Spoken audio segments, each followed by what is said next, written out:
بسم اللہ الرحمن الرحیم الحمدللہ رب العالمین وصلی اللہ علی محمد وآلہ الطاہرین ولعنۃ اللہ علی اعدائہم اجمعین الی قیام یوم الدین۔ موضوع گفتگو کفن میت۔ اب تک کچھ ہم نے شرائط میت اور واجب کفن کے بارے میں گفتگو کی، اور ہماری اس گفتگو کا عنوان ہے مستحبات کفن، یعنی کفن کے مستحبات۔ اب کفن کے مستحبات کی گفتگو بھی دو حصوں میں تقسیم ہوگی، جن میں سے پہلی گفتگو ہے کفن میں بعض وہ چیزیں ہیں کہ جو مستحب ہیں، یعنی 3 چیزیں واجب ہیں اور کچھ چیزیں مستحب ہیں، اور اگلے مرحلے میں بیان کریں گے بعض ایسے مستحب امور جو کفن سے ریلیٹڈ ہیں، یعنی واجب چیزوں سے بھی اور مستحب چیزوں سے بھی۔ تو پہلے مرحلے میں گفتگو کریں گے بعض کپڑے یا ٹکڑے ایسے ہیں کہ جو واجب کفن کے علاوہ مستحب ہیں۔ ان میں سے مردوں کے لیے ہے امامہ۔ اب یہ امامہ کتنا چوڑا ہو، کتنا بڑا ہو؟ تو جواب یہ ہے کہ یہ امامہ اتنا ہو کہ جسے عرفاً جنرل پبلک یہ کہے کہ یہ سر پہ اس میت کے امامہ ہے، اور امامے کے 2 حصے اس طریقے سے گلے میں آ رہے ہوں، یعنی ایک حصہ یہاں سے جب باندھنا شروع کریں اور دوسرا حصہ اس طرح سے آ جائے، ایک حصہ یوں چلا جائے دوسرا حصہ یوں چلا جائے۔ خواتین کے لیے مستحب ہے مقنا۔ اب یہ مقنا چاہے آگے سے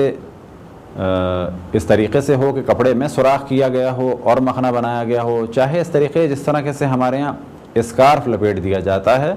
کیونکہ دونوں صورتوں میں کہا جائے گا ایسے کپڑے کو مقنا۔ خواتین کے لیے مستحب ہے سینہ بند، یعنی ایک کپڑا تقریباً 1 بالش چوڑا ایسا ہو کہ جو اس کے سینے پہ اس طرح سے آگے سے آئے اور پیچھے اسے باندھ دیا جائے۔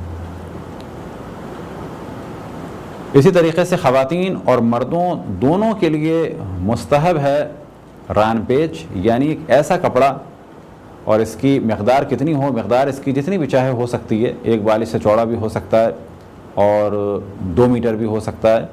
لیکن اصل اس کا ہدف ہے کہ رانوں پہ کپڑا لپیٹا جائے اور رانوں کو اس کپڑے سے چھپا دیا جائے،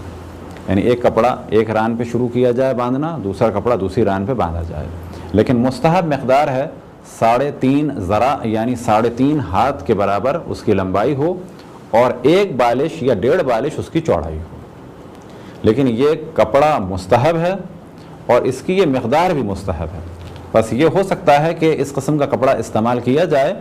اور مقدار 1 بالش سے کم ہو تو بھی یہ عمل مستحب ہے، لیکن کہا جائے گا کہ اس کی چوڑائی میں استحباب پر توجہ نہیں دی گئی۔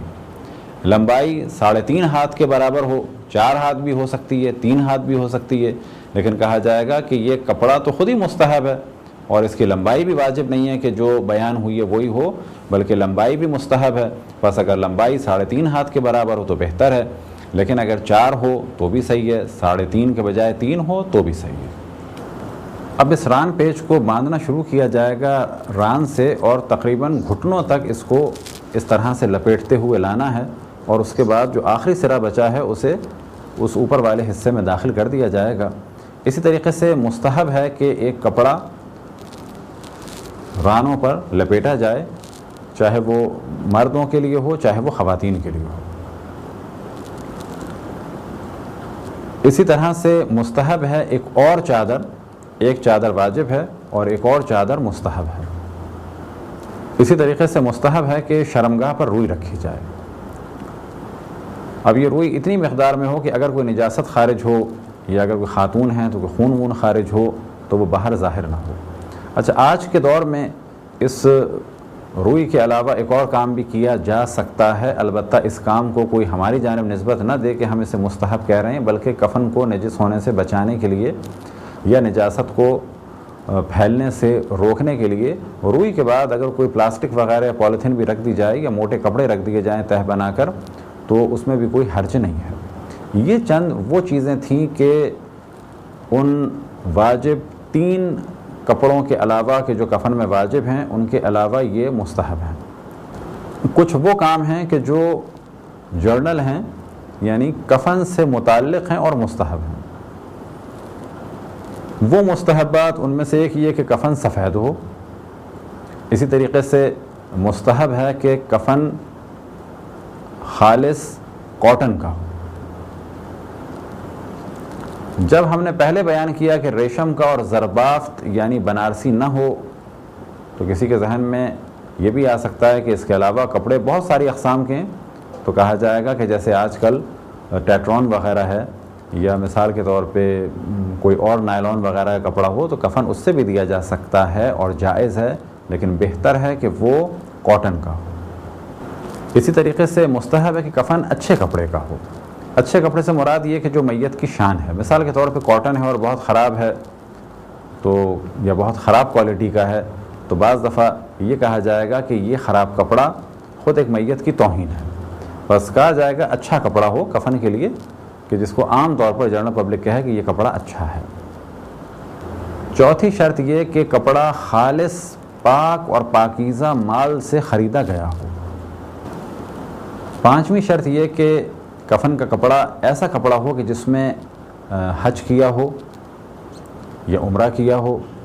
یا یہ کہ اس میں نماز پڑھی ہو۔ چھٹی شرط یہ کہ اسے کافور سے خوشبودار کیا گیا ہو۔ البتہ اس جانب میں توجہ دلائیں گے کہ باقی خوشبوؤں کو استعمال کرنا مناسب نہیں ہے، وہ مکروہات میں آئے گا، لیکن اگر کفن کو خوشبودار کرنا ہی ہے تو وہ کافور سے کیا جائے گا۔ یا ایک خاص دانے ہوتے ہیں خوشبودار جو عرب ممالک میں ہیں کہ جس کو کہتے ہیں زریرہ، اگر ان دانوں سے بھی کفن کو خوشبودار کیا جائے تو کوئی حرج نہیں ہے۔ اسی طریقے سے بہتر ہے اور رجعان اس کام کو انجام دیا جائے کہ آب زمزم سے اسے مس کیا جائے، آب فرات سے اسے مس کیا جائے، یعنی آب زمزم چھڑکا جائے یا آب فرات چھڑکا جائے۔ اسی طریقے سے انبیاء اور ائمہ علیہ السلام کے روضوں سے اسے مس کیا جائے، اور تربت امام حسین علیہ السلام اس پر ایک مقدار میں مس کی جائے تاکہ برکت ہو۔ اور اگر کسی کے لیے ممکن ہو تو کفن کو آب زمزم سے دھوئے، یعنی اس میں اسے ڈبوئے اچھی طریقے سے، اسی طریقے سے فرات کے پانی میں اسے ڈبوئے اور اس کے بعد اسے خشک کر کے اپنے لیے رکھ لے، یہ عمل مستحب ہے۔ ساتواں مستحب عمل یہ کہ جو چادر ہے اس کا الٹا حصہ جسم پہ آ رہا ہو۔ مثال کے طور پہ اگر اس طرح میت کو تصور کریں تو چادر کا الٹا حصہ جسم پہ آئے اور سیدھا حصہ اس الٹے حصے کے اوپر آئے، لیکن اگر اس کے برعکس بھی ہو تو واجب کفن ہو جائے گا، بس مستحب یہ ہے کہ الٹا حصہ پہلے آئے اور سیدھا حصہ الٹے حصے کے اوپر آئے۔ اگر کفن کے کپڑے کو سینا ہو تو کسی بھی دھاگے سے سیا جا سکتا ہے، لیکن مستحب ہے کہ خود کفن کا دھاگا نکالا جائے اور اسی سے اس کو سیا جائے۔ بس اس جانب ہم دوبارہ توجہ دلائیں کہ یہ سارے امور مستحب ہیں۔ بس اگر آپ کسی کو دیکھیں کہ وہ کسی اور دھاگے سے کفن سی رہا ہے تو یہاں شور مچانے کی ضرورت نہیں ہے، کیونکہ بعض دفعہ ہمارے مومنین واجبات اور مستحبات میں جو فرق ہے اسے نہیں سمجھ پاتے۔ کافی حضرات ممکن ہے کہ ہماری جانب نسبت دیں کہ مولانا نے کہا ہے کہ کفن کو اگر سینا ہو تو واجب ہے، جبکہ واجب نہیں ہے بلکہ مستحب ہے۔ لہٰذا جب بھی احکام بیان کیے جاتے ہیں اور کہا جاتا ہے یہ عمل مستحب ہے تو ایک بہت بڑی تعداد پبلک کی اسے واجب سمجھتی ہے، اور حتیٰ علماء کی جانب نسبت دیتی ہے کہ انہوں نے ایسا کہا ہے، جبکہ انہوں نے یہ کہا تھا کہ یہ عمل مستحب ہے، یا یہ کہ آداب میں سے ایک ادب یہ ہے کہ ایسا کیا جائے۔ بس جب کہا جائے کہ آداب میں سے ایک ادب یہ ہے، یعنی اچھے کاموں میں سے ایک اچھا کام یہ ہے، یا بالفاظ دیگر مستحب کاموں میں سے ایک مستحب یہ ہے، بس واجب اور مستحب کے درمیان جو فرق ہے اس کی جانب ہمیشہ توجہ رہے۔ نواں مستحب عمل یہ کہ اگر غسل دینے والا یہ چاہے کہ کفن بھی دے تو مستحب ہے کہ ہاتھوں کو اپنے کوہنیوں تک دھوئے، اور بہتر ہے کہ بازو تک دھوئے اور پاؤں کو گھٹنے تک دھوئے، اور اس کے علاوہ جو جگہیں نجس ہو چکی ہیں انہیں پاک کریں۔ اور بہتر یہ ہے کہ پہلے غسل مس میت کرے اور اس کے بعد کفن دے۔ اور اگر کوئی اور شخص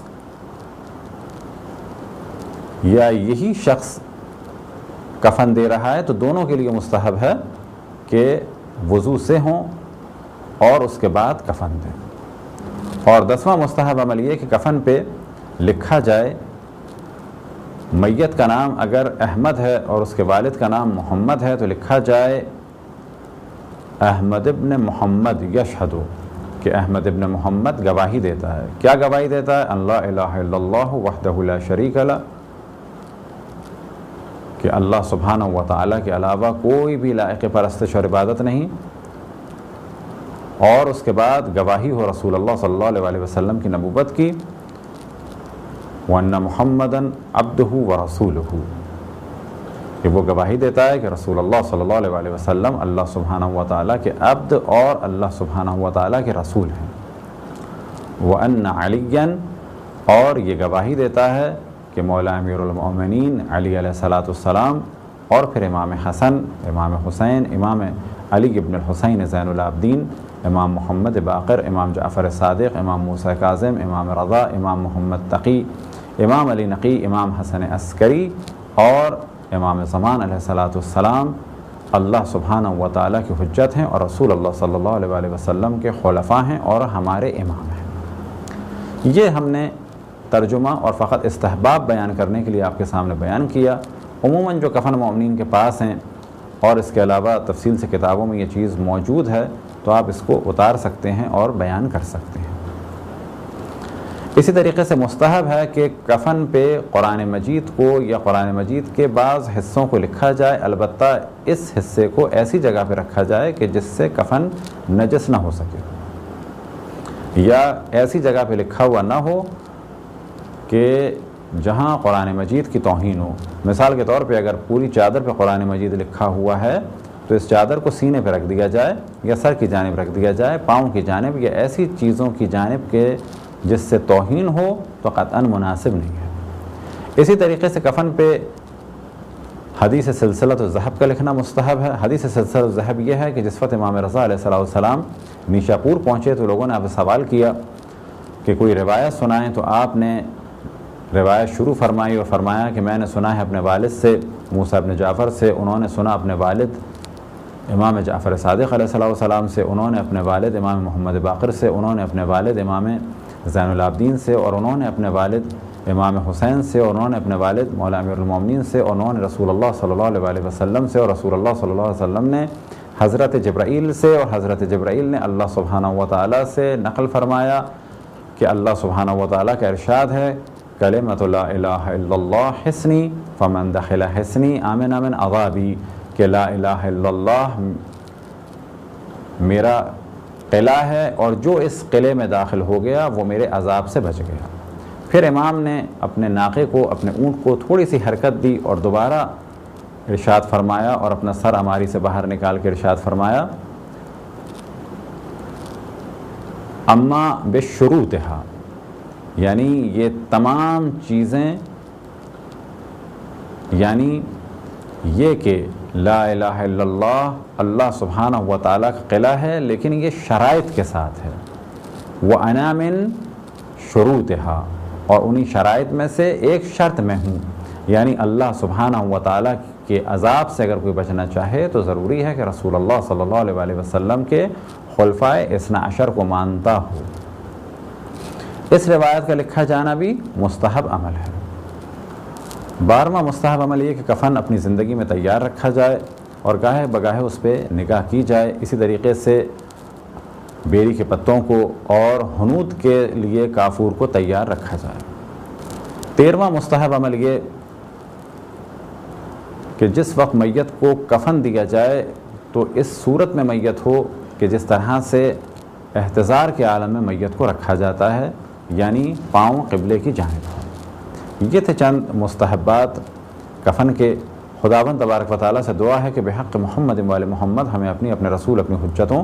خصوصاً امام زمان علیہ السلام کی معرفت اور اطاعت کی توفیق عطا فرمائے۔ وصلی اللہ علی محمد وآلہ الطاہرین۔